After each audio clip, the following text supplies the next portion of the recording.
question on bleaching of discolored teeth. In my mind, first of course, maybe introduction, a definition, a classification, mechanism of bleaching, agents available for bleaching, procedures or protocols for bleaching, treatments of, say, tetracycline or any of the bleaching rather, and of course its conclusion. Definition, of course, cannot be changed. It should be word by word, and I expect you all to write the definition from that particular author. Everybody has a definition. Like in the earlier speakers when they spoke about different topics, right?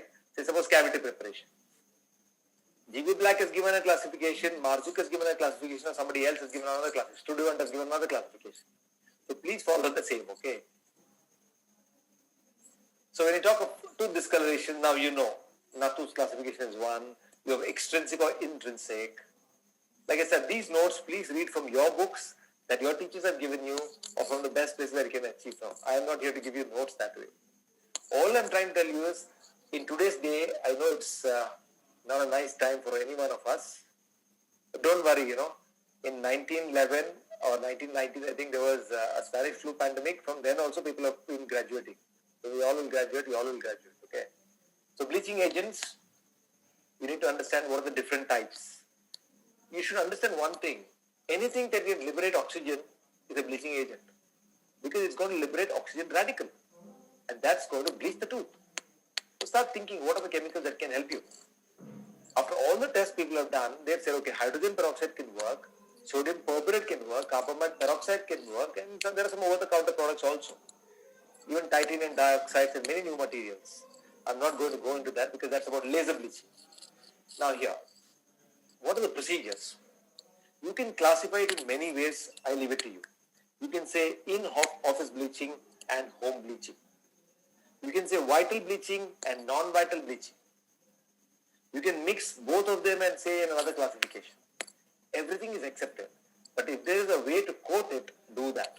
That will attract you a little more of weightage on your paper.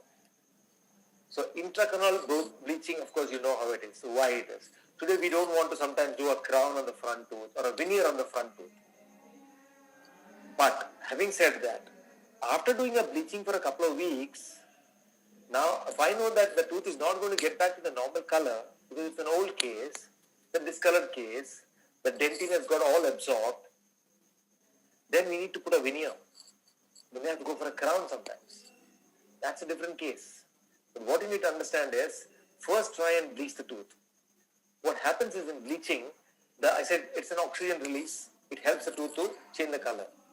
But in the old case, the penetration of that discolored material, it might be a sealer, it might be bacteria, it might be byproducts, it might be debris, anything that might. If it's gone to the dentin too deep, it becomes too dark. And you all know, enamel is what? It's a transparent structure, a translucent structure.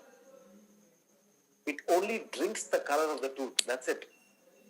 So all I want you all to understand is, enamel has nothing to do with bleaching.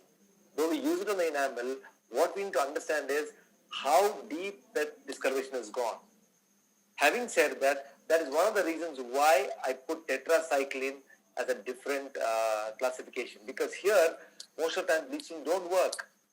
In a hypoplasia, it may not work because there are bands, there are pits, there are many other defects. That's when you need to do an abrasion technique, maybe macro, maybe micro picture. See here the before and after. You can many a times get good shade changes. It's of course a cosmetic procedure. But there are dentists, there are patients asking for it.